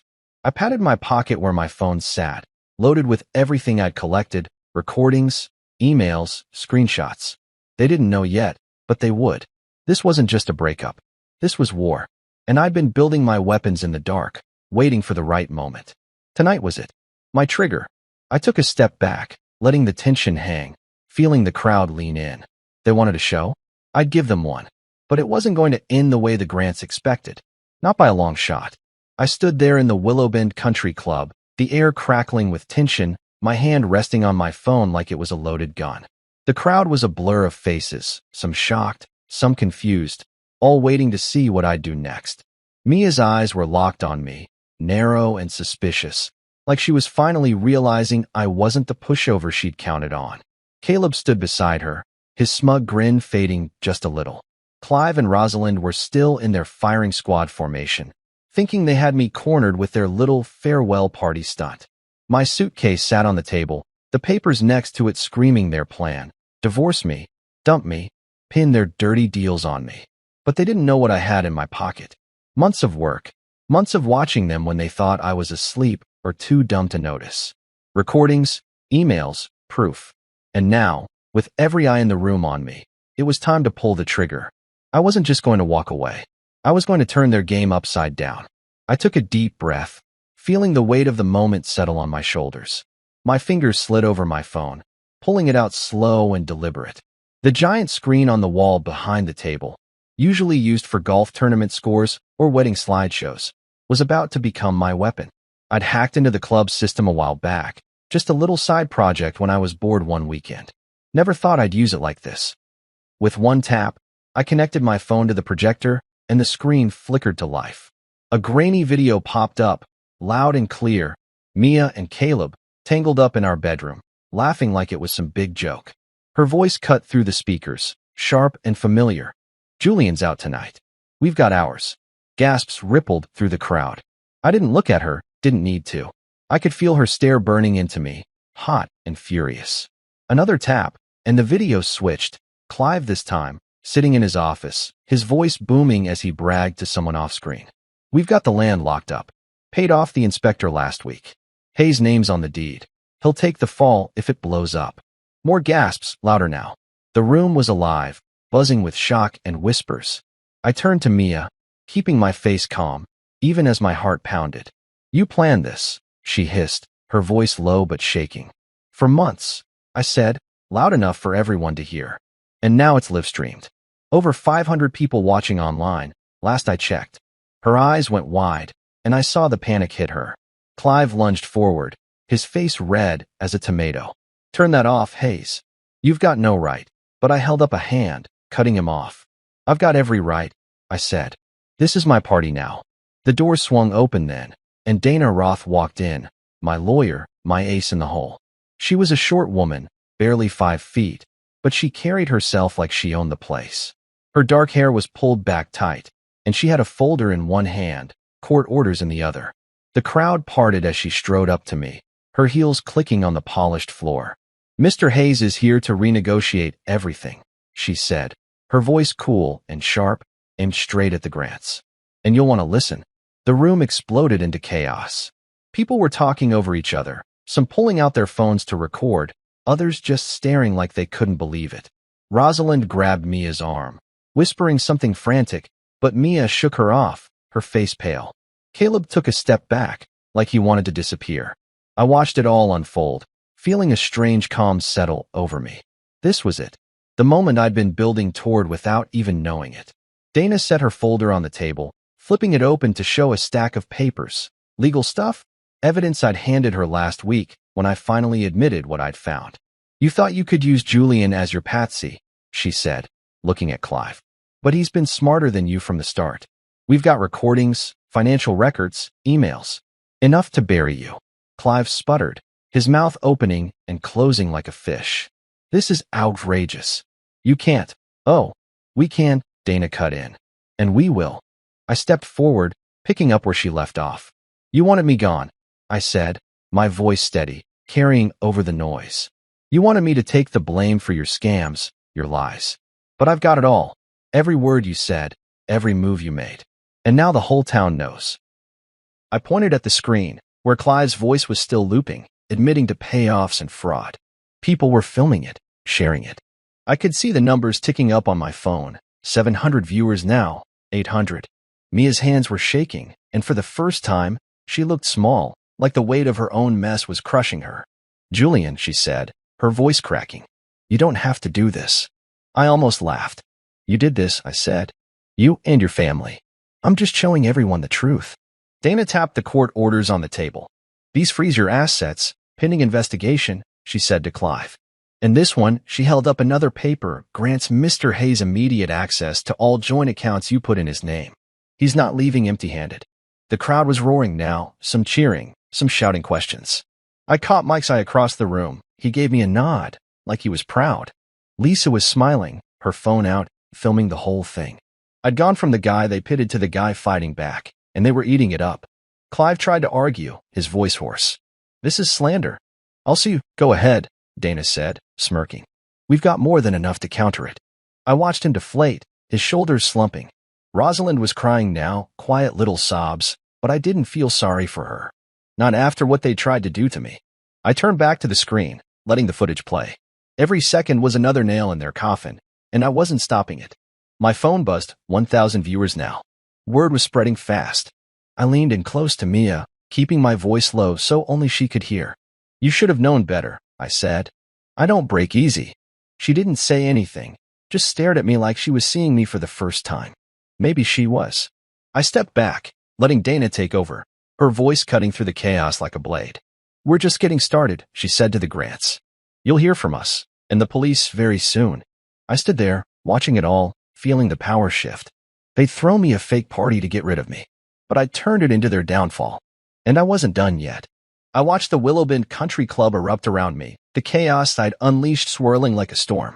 The giant screen still flickered with Clive's voice admitting to fraud, Mia's affair with Caleb playing on a loop for anyone with a phone to see. Over 1,000 people were watching online now, and the room was a mess of shouts, gasps, and flashing cameras. My lawyer, Dana Roth, stood beside me, cool as ice, her court orders spread out on the table like a winning hand. My suitcase and those fake papers were still there, but they didn't matter anymore. This wasn't about me leaving, it was about them losing. Mia's face was white, her hands clenched into fists, and for the first time, I saw fear in her eyes. Caleb had backed off, hovering near the edge of the crowd like he could slip away unnoticed. Clive was yelling, his voice hoarse, while Rosalind tried to pull herself together, dabbing at her tears with a napkin. The crowd was feeding off it, some horrified, some cheering, all of them hooked on the drama. And me? I felt alive, like I'd finally taken back what they'd tried to steal. Dana flipped through her folder, her voice cutting through the noise. Mia, you've been misusing joint assets for months, she said, holding up a bank statement with my name on it. You funneled money into shell companies, thinking Julian wouldn't notice. But he did. And under state law, that entitles him to a spousal transfer. 30% of Grant Holdings is his now. The words hit like a bomb. Mia lunged at me, her nails out like claws. You think you're clever? She spat, her voice shaking with rage. I stepped aside, keeping my cool, letting her stumble past me. No, I said, meeting her glare. Just thorough. She froze, breathing hard, like she couldn't believe I'd turned the tables. Clive tried to storm out, shoving through the crowd, but the doors swung open again, and 2 police officers walked in. Mr. Grant, one of them said, his voice flat. You're wanted for questioning in connection with corporate fraud. Let's go. Clive stopped dead, his face going slack. Reporters were already there, snapping photos, their flashes lighting up the room like fireworks. I picked up the divorce papers from the table, grabbed a pen from Dana, and signed them right there, my terms attached, not theirs. The crowd surged, people pushing closer, yelling questions at the Grants. "Is it true?" someone shouted. "Did you set him up?" another voice called. I didn't answer. Just let the evidence speak for itself. Dana handed me a copy of the signed papers, her eyes gleaming. "You've got them on the ropes," she said, low enough for only me to hear. "They thought this marriage was a financial strategy, a way to use you as their front. Now they're paying for it." I nodded, feeling the weight of the moment settle in. I'd walked in here thinking I was getting a birthday party, and instead, I'd been handed a knife in the back. But I turned it around, stabbed them with their own blade. Rosalind tried to shout over Dana, her voice shrill. "This is nonsense. We'll fight this." But Dana just smiled, calm and deadly. "Go ahead," she said. "We've got more where this came from." I looked at Mia again, watching her unravel. She'd always been the strong one, the one who held it together, but now she was cracking. "Julian," she said, softer this time, almost pleading. "You don't have to destroy us." I tilted my head, studying her. "You destroyed us," I said. "The second you started lying, sneaking around, planning this. I'm just cleaning up the mess." Her lips trembled, but she didn't argue. She couldn't. The truth was out there, playing on that screen, spreading across the internet. Caleb muttered something to her, but she ignored him, her eyes still on me. I didn't care about him. He was just a pawn in their game, same as I'd been. But I wasn't a pawn anymore. I was the one calling the shots. The cops moved in, guiding Clive toward the door. He didn't resist, just shuffled along, his head down. Rosalind followed, still clutching her napkin, her sobs louder now. The reporters swarmed them, microphones out, questions flying. "Mr. Grant, did you falsify records?" "Mrs. Grant, what about the charity funds?" I stayed where I was, letting it happen. The crowd was splitting, some trailing after the Grants, others clustering around me and Dana. Mike pushed through, clapping me on the shoulder. "Man, I didn't know you had this in you," he said, grinning. "You just took down the whole damn family." I shrugged, managing a small smile. They took themselves down. I just lit the match. Dana tapped the table, drawing my attention back. "This is just the start," she said. "We've got the asset freeze, the equity stake, and the police on their tail. They're done." I looked at the divorce papers in my hand, my signature fresh on the page. I'd added terms, half the house, full control of my business accounts, no alimony for her. She'd get nothing but the wreckage she'd made. It felt good, signing it, like I was cutting a chain I hadn't known was there. The room was still loud, people talking over each other, phones buzzing with notifications. I caught Lisa's eye. She gave me a thumbs up, her camera still rolling. The live stream was at 2,000 viewers now, maybe more. Willowbend was small, but this was going viral, spreading beyond the town limits. I'd wanted a quiet life, but they'd forced me into this fight. And I was winning. Mia took a step toward me, her voice barely audible over the noise. "Julian, please. We can talk about this." I shook my head, folding the papers and tucking them under my arm. "Too late," I said. "You wanted me out. Now you're out." She flinched, and for a second, I almost felt bad. Almost. But then I remembered the recordings, her laughing with Caleb, calling me clueless, planning this night. I remembered the suitcase, the way they'd humiliated me in front of everyone I knew. No, I didn't feel bad. I felt free. The cops were at the door now, Clive in tow, Rosalind trailing behind. The reporters kept snapping pictures. The crowd kept buzzing. I turned to Dana. "What's next?" I asked. She grinned, closing her folder. "We burn it all down," she said. "Legally, of course." I nodded, feeling the fire in my chest grow. They'd started this war, but I was going to finish it. One way or another, the Grants were done, and I was just getting started. I walked out of the Willowbend Country Club into the cool night air, the chaos of the farewell party still ringing in my ears. The police had hauled Clive away, Rosalind trailing after him with her head down, while reporters chased them with cameras flashing like lightning. Inside, Mia was left standing there, shell-shocked, Caleb nowhere to be seen. My phone buzzed in my pocket. 3,000 viewers now, maybe more, watching the Grants' empire start to crumble live online. Dana clapped me on the back as we hit the parking lot, her grin sharp and satisfied. You did it, Julian, she said, her voice low but proud. They thought they could bury you, but you just flipped the whole game. I nodded, feeling the weight of the signed divorce papers in my hand. My terms locked in. 30% of Grant Holdings was mine now, their assets frozen, and the police sniffing around. The town was buzzing. Willowbend hadn't seen a shakeup like this in years. Half the people couldn't believe I'd taken down the mighty Grants, me, the outsider with no fancy name or deep pockets. But others, the ones they'd stepped on over the years, were starting to talk. And I wasn't done yet. The next few days were a blur. Word spread fast, too fast to keep up with. My phone wouldn't stop ringing. Old clients, neighbors, even guys I hadn't talked to since high school, all wanting to know what happened. I didn't answer most of them. I was too busy with Dana, locked in her office downtown, plotting our next move. We'd started with the live stream, but that was just the spark. Now we were pouring gas on the fire. Class action lawsuit, Dana said, spreading papers across her desk. We've got at least a dozen former Grant employees ready to sign on people they fired or cheated out of wages. Plus, small business owners they strong-armed into bad deals. I leaned back in my chair, taking it in. I'd known the Grants were ruthless, but hearing it laid out like that, names, dates, dollar amounts, made it real. And the audits? I asked. She smirked. Full financial audits on Grant Holdings kicked off this morning. State investigators are all over it. Those shell companies with your name? They're unraveling fast. I thought about the town, how it had been under their thumb for so long. Willowbend was picture perfect on the outside, neat lawns, cozy shops, kids riding bikes down Main Street. But the Grants had owned it, quietly squeezing people dry. I'd seen it myself, working with clients they'd bullied into overpriced contracts or shady loans. I'd kept quiet back then, figuring it wasn't my fight. Now it was. Dana slid a list across the desk, offshore accounts tied to Clive, millions stashed away. Found these yesterday, she said. Rosalind's charity funds too, supposed to help single moms, but most of it went in her personal shopping sprees.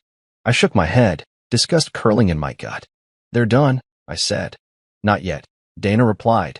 But we're close. Mia tried to play the victim card that week. I saw her on the local news, standing outside their mansion, eyes red like she'd been crying.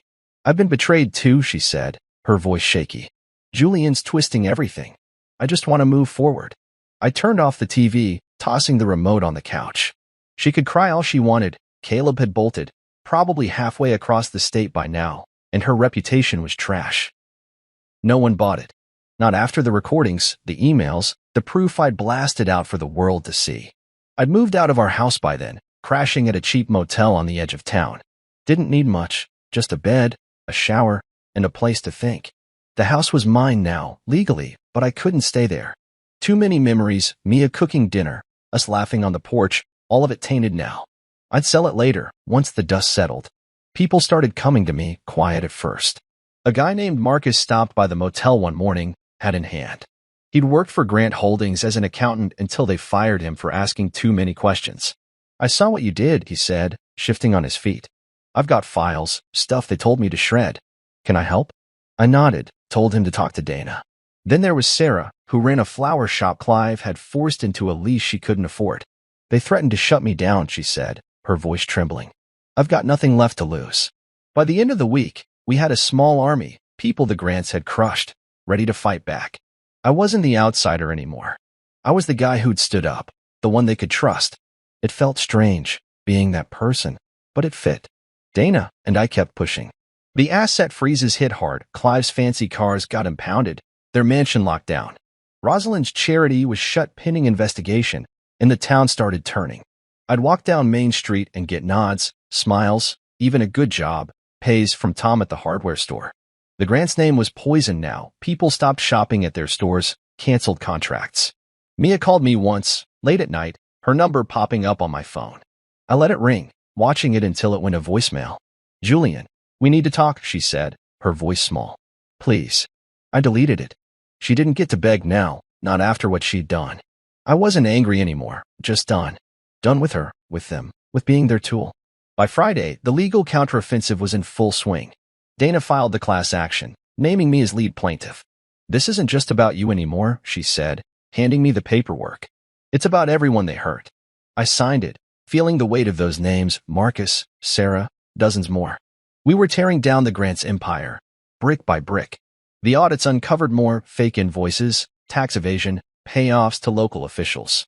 The police were building a case, and Clive wasn't getting out of it this time. I sat in my motel room that night, staring at the ceiling, thinking about how far I'd come. A week ago, I'd been the guy walking into a trap, thinking I was getting a birthday party. Now I was a threat, a name they feared. I wasn't finished, not by a long shot. The Grants had ruled this town for years, but their time was up, and I was the one holding the match, ready to burn the rest of it down. I sat in the Willowbend courthouse, the wooden bench hard under me, the air thick with tension and the faint smell of old paper. The room was packed, every seat taken, people standing along the walls, whispering and craning their necks to see. 2 weeks had passed since the farewell party, and now we were here, facing off in court. Mia sat across the room, her green eyes hollow, her hands folded tight in her lap. She'd filed to contest the divorce terms I'd signed that night. My terms, the ones that gave me the house, 30% of Grant Holdings, and left her with nothing. Bad move on her part. Dana was next to me, calm and ready, a stack of evidence piled on the table in front of us, recordings, emails, ledgers, all the dirt I'd collected over months. I adjusted my tie, feeling the eyes of the town on me. This wasn't just about me and Mia anymore. It was bigger. The Grants' former employees were there, wearing little pins with JH on them, a quiet show of support. Even the new mayor, a guy who'd waited years for the Grants to slip, sat in the back, watching. I took a deep breath and leaned forward, ready to fight. The judge, a stern woman with gray hair pulled into a bun, banged her gavel, and the room went quiet. Mia's lawyer stood first, a slick guy in a suit that screamed money. He started spinning a story, how I'd fabricated evidence, how Mia was a victim of my vendetta, how the divorce terms were unfair. I almost laughed. Dana didn't even flinch, just waited her turn. When she stood, the air shifted. "Your Honor," she said, her voice clear and steady, "we're not here to argue stories. We're here with facts." She held up the first piece, a recording of Mia and Caleb, dated 6 months back, plotting to move money through accounts with my name. The courtroom speakers crackled to life, her voice filling the space. "Julian won't check. He trusts me." The judge's eyebrows went up, and I saw Mia sink lower in her seat. Dana kept going, pulling out emails between Clive and Mia, laying out how they'd used me as a front for their shady deals. "This wasn't a marriage," Dana said. "It was a setup, and Mr. Hayes has the proof." I watched the crowd react, nods, murmurs, a few gasps. The pins with my initials glinted under the fluorescent lights, and I felt a swell of something pride, maybe, or just relief that people were finally seeing the truth. Mia's lawyer tried to interrupt, claiming the recordings were illegal, but Dana shut him down fast. "All obtained within Mr. Hayes' legal rights on his own property," she said, sliding a document to the judge. "Next objection?" The guy sat down, red-faced. Then it was my turn. Dana nodded at me, and I stood, feeling every eye in the room lock onto me. I wasn't nervous. Maybe I should have been, but I wasn't. I'd spent months in the dark, gathering this stuff, and now it was time to say it out loud. I cleared my throat and started talking. "I didn't want this," I said, my voice steady, carrying across the room. "I came to Willowbend for a quiet life. I met Mia, fell in love, thought we were building something real. But she used me. Her family used me. They put my name on their scams, cheated on me, disrespected me in our own home. I trusted her, and she laughed about it behind my back." I paused, letting that sink in. The judge was listening, her pen still. "I didn't fake anything," I went on. "I recorded what I heard, saved what I found, because I had to protect myself. They planned to kick me out, pin their mess on me, and walk away clean. That farewell party was their big finish. But I turned it around, and I'm not sorry." I glanced at Mia. She wouldn't look at me, her head down, her hands twisting in her lap. The crowd was silent, hanging on every word. Dana took over again, laying out the financials, how Mia had drained our joint accounts, how Grant Holdings' profits were tied to fraud, how my 30% stake was fair under the law. "Mr. Hayes isn't asking for revenge," she said. "He's asking for what's his." The judge nodded, scribbling notes. Mia's lawyer tried to fight back, dragging out bank statements he claimed showed I'd agreed to everything. Dana countered with timestamps, proof I'd been at work when those transfers happened, proof Mia had forged my signature. It was airtight. I sat back down, watching it unfold, feeling the tide turn. The town was listening, not just the judge, but everyone. People who'd known me as the quiet tech guy were seeing me different now. The pins, the nods, the way Marcus caught my eye from the back and grinned, it all said the same thing. I wasn't alone. The hearing stretched into the afternoon, then the next day. Mia took the stand, her voice shaky, trying to sell her victim act. I didn't know what my father was doing, she said, tears in her eyes. Julian's blowing this out of proportion. But Dana didn't let it slide. She played another recording, Mia laughing with Clive about keeping Julian in the dark. The tears dried up fast, and the judge's face hardened. By the end of week 2, it was over. Public opinion had flipped, newspapers ran headlines like Grant's exposed and Outsider strikes back. The mayor even shook my hand outside the courthouse one day, saying, "You've done us a favor, Hayes." I didn't care about favors. I cared about winning. The courtroom was quieter now, the big moment's done, just waiting for the judge to wrap it up. I looked around, taking it in, the people wearing my initials, the empty spot where Clive should have been if he wasn't in custody, Mia sitting alone, her lawyer whispering in her ear. She'd lost her edge, her power. The Grants weren't untouchable anymore. They were broken, laid bare for everyone to see. I'd walked in here a target, but I was walking out something else. Not a hero, maybe, but a man who'd fought and won. Dana leaned over, her voice low. "She's got nothing left to throw at us," she said. "This is yours." I nodded, feeling the weight lift just a little. The war wasn't over. Clive and Rosalind still had their own battles coming, but this part was mine. The judge banged her gavel again, calling for order, and I sat up straight. Whatever she said next, I was ready. They tried to take everything from me, but I'd taken it back. And then some. I sat in the Willow Bend courthouse, the same hard bench under me, the same crowd packed in tight. But today felt different. It was the final day, the moment we'd been building toward for weeks. The judge's gavel hung in the air, ready to drop, and every eye was on her. Mia sat across the room, her face pale, her hands gripping the edge of the table like it was the only thing holding her up.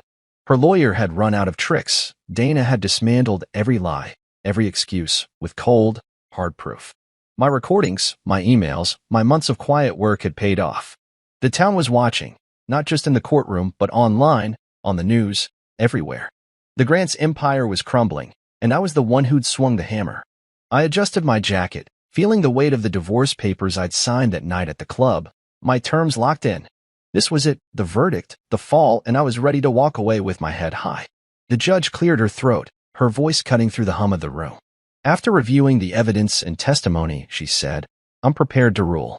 I leaned forward, my hands resting on my knees. Dana gave me a small nod, her eyes steady. "On the matter of the divorce," the judge went on, "Mr. Hayes' terms stand. The marital home is awarded to him in full, as is 30% equity in Grant Holdings, per spousal transfer laws, and the documented misuse of joint assets by Mrs. Hayes." A murmur rippled through the crowd. Mia's head dropped, her shoulders shaking. "Mrs. Hayes' request for alimony is denied," the judge added, her tone flat. "No further financial claims will be entertained, given the evidence of fraud and infidelity." I let out a breath I didn't know I'd been holding. It was done. She got nothing, no money, no stake, no sympathy. Just the mess she'd made. The judge wasn't finished. "As for Grant Holdings," she said, flipping a page, "the 30% equity awarded to Mr. Hayes remains intact. The company is under state investigation, and all assets remain frozen pending outcome." That hit hard. Clive and Rosalind weren't here, already indicted and dealing with their own legal hell, but this sealed it. Their empire was locked down, and I owned a chunk of it. The crowd buzzed louder, people whispering, some clapping. I caught Marcus' eye. He flashed a grin, his JH pin shining. The judge banged her gavel, calling for quiet. "This court finds no merit in the contest filed by Mrs. Hayes," she said. "Case closed." The bang echoed, final and sharp, and just like that, it was over. I stood up slow, feeling the room shift around me. Dana clapped me on the shoulder. "You're a free man, Julian," she said, her voice warm. "And a damn powerful one." I nodded, managing a small smile. Free. It didn't feel real yet, not after everything, but it was true. I'd walked into that fake party a month ago with nothing but a suitcase and a setup, and now I was walking out with my life back, plus some. Mia didn't move at first, just sat there, staring at the table. Her lawyer muttered something, but she waved him off. The crowd was breaking up, people spilling into the aisles, talking over each other. Reporters were already outside. I could see their shadows through the windows, waiting to pounce. I didn't care. Let them write what they wanted. The truth was out. I started toward the door, Dana at my side, when Mia's voice stopped me. "Julian," she called, soft and broken. I turned, meeting her eyes.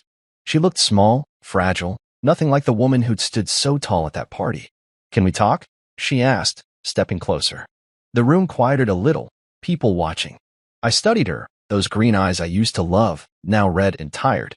Part of me wanted to hear her out, to see if she'd apologize, explain, anything. But then I remembered the recordings, her laughing with Caleb, plotting with Clive, calling me clueless. I remembered the suitcase, the banner, the way she tried to ruin me. "Forgiving and forgetting are different," I said, keeping my voice steady. "I forgive you, Mia. But this chapter's over." She flinched, like I'd hit her, but I didn't wait for a reply. I turned and kept walking, the weight lifting with every step. Outside, the air was crisp, the sun low in the sky. Reporters swarmed me, microphones in my face. "Mr. Hayes, how do you feel about the ruling?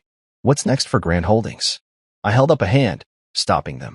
"I feel good," I said, simple and true. "And what's next isn't up to me, it's up to the law." I pushed through, Dana clearing a path, and climbed into my truck. We drove off, leaving the chaos behind. I didn't look back. The house was mine now, but I wasn't going there, not yet. Too many ghosts. I'd been staying at the motel, and that was fine for now. I needed space, time to figure out what came next. Later that night, I sat on the motel bed, the TV on low. The news was all about the Grants, Clive, and Rosalind's indictments, the company's collapse, my win in court. They showed a clip of me leaving, my words looping. "I feel good." I turned it off, leaning back against the headboard. My phone buzzed, Mike, texting congrats. Lisa sent a picture of her bakery with a sign, "Hayes Day Special, free coffee." I smiled, something real and warm breaking through. Willowbend was changing. The Grant's shadow was fading, and people were stepping into the light. I'd done that. Not alone. Dana, Marcus, Sarah, all the others had helped, but I'd started it. I'd stood up when they thought I'd fall. I thought about Mia one last time, her voice echoing in my head. "Can we talk?" No, we couldn't. She'd made her choice, and I'd made mine. I wasn't the guy who walked into that club anymore, clueless, trusting, hoping for a quiet life. I was something else now. Stronger, prouder. I had power, not just the equity or the house, but the kind that comes from fighting and winning. The Grants were done, Clive and Rosalind locked in their own mess, Caleb gone, Mia left with nothing. I'd walked out of that courtroom free, but more than that, I'd walked out with my future. I tossed my phone aside, closed my eyes, and let myself rest. Tomorrow was a new day, and for the first time in a long time, it was mine to shape. I stood in the driveway of my new place, a small house on the edge of Willowbend, far from the Grant mansion and all its ghosts. The paint was peeling a little, the yard overgrown, but it was mine, bought with cash from my tech consultancy, no strings attached. It had been a month since the courtroom victory, and I left the motel behind, ready to start over. The house Mia and I shared was up for sale, too big, too full of memories I didn't want. This new spot was simple, quiet, just what I'd always pictured before everything went sideways. I hefted a box of books from my truck, feeling the sun on my back, the air clean and sharp. Willowbend was still buzzing from the Grants' fall. Clive and Rosalind were neck-deep in legal trouble, Mia keeping a low profile. But for me, it was time to rebuild. Not just a house, but a life. I wasn't the guy who'd walked into that fake party anymore. I was something new, and I was going to make it count. The first few days were busy. I unpacked, fixed a leaky faucet, mowed the yard until it looked halfway decent. My consultancy was picking up too. Old clients came back. New ones called after seeing me in the news. The guy who took down the Grants, they'd say, half joking, but it stuck. I didn't mind. Work kept me grounded, gave me something to focus on besides the past. Dana stopped by one afternoon, her car pulling up with a crunch of gravel. "Nice place," she said, stepping out, a bottle of wine in hand. "Housewarming gift." I took it, grinning. "Thanks. You sticking around to drink it?" She laughed, following me inside. We sat on the porch, the wood creaking under us, and talked about what came next. "The class action's moving fast," she said, sipping her glass. "More people signing on every day. And the audits, Grant Holdings is toast." I nodded, staring out at the trees. "Good," I said. "Let it burn." That night, after she left, I got an idea. I'd been thinking about it since the courtroom, something to turn all this mess into something good. I called Dana the next morning. "What if we started a platform?" I said. For whistleblowers, financial victims, people like me, like Marcus and Sarah. A place to share proof, get help. She didn't hesitate. "I'm in," she said. "Let's do it." We got to work fast, me on the tech, her on the legal side. I built the site from scratch, simple but solid, a place where people could upload files, connect with lawyers, find resources. Dana lined up a team, pro bono attorneys, a couple of investigators. We launched it a week later, calling it Open Ledger. The first post was mine, a short video, just me in my new living room, talking about what the grants did and how I fought back. "If they've hurt you," I said, looking into the camera, "you're not alone. We can help." It took off. Within days, we had dozens of submissions, stories, documents, people the grants had screwed over spilling it all. Marcus signed up, posting those files he'd saved from his accounting days.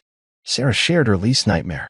Others came too, farmers, shop owners, even a teacher who'd lost her pension to one of Clive's scams. I spent nights reading through it, my laptop glowing in the dark, feeling the weight of their trust. Dana and I hired a few people to keep it running, accountants the grants had fired, a developer I knew from an old gig, an architect whose project Clive had tanked. We turned a chunk of the old grant estate, seized in the audits, into a community center. Single dads got job training there. Startups got mentors. I'd walk through it some days, seeing people laugh, work, rebuild, and it hit me, Willowbend was changing. Not all at once, but steady, like a tide shifting.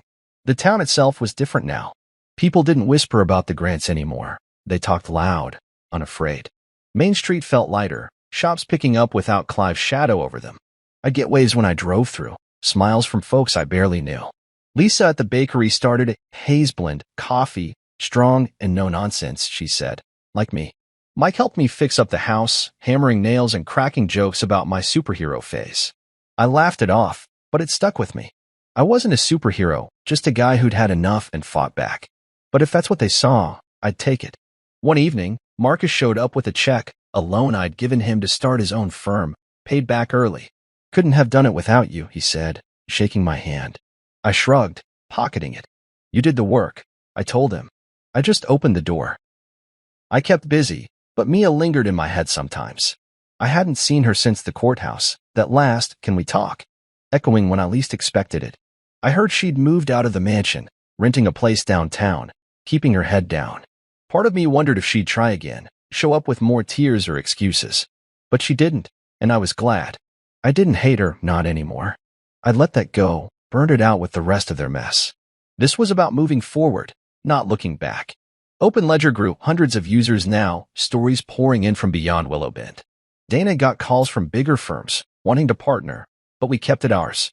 "This is for the little guys," she said, and I agreed. We built something real, something that mattered. One night, I stood in my yard, the stars bright overhead, the house quiet behind me.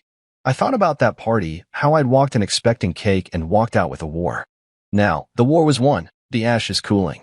I'd rebuilt, not just a home, but a purpose. The community center was packed most days, kids running around, guys like me finding their footing. The town believed again, not in the grants, but in themselves. I'd been the match, sure, but they were the fire. My phone buzzed, Dana, texting about a new case. I smiled, heading inside. The man who'd stumbled into that fake birthday was gone. This was me now, rooted, steady, ready for whatever came next.